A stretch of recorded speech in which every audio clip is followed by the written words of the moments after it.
What hasn't worked as well was the attack on Iraq, which was based on false assumptions, and which has created a situation that is very unstable and continues to deteriorate.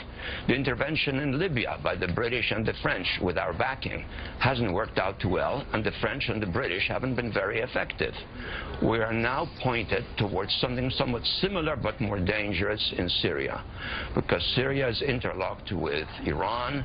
That poses dangers for the global economy. That will affect the interests of Japan and of China.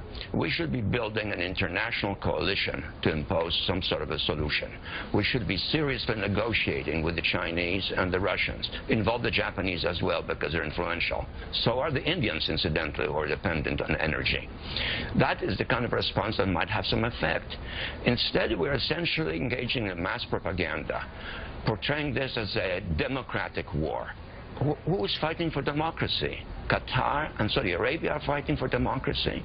This is a sectarian war waged with great brutality by both sides. And I repeat, the 93,000 were killed in a civil war.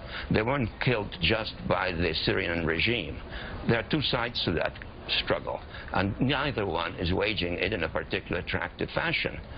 The risk is to escalate and slip out of our control, not like the one that we had in Bosnia.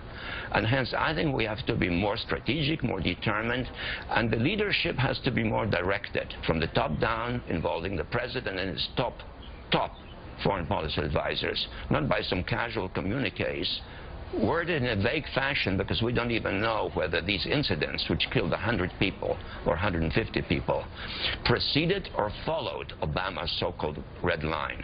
And why did the president issue that particular red line? On what basis? With what strategic concept in mind?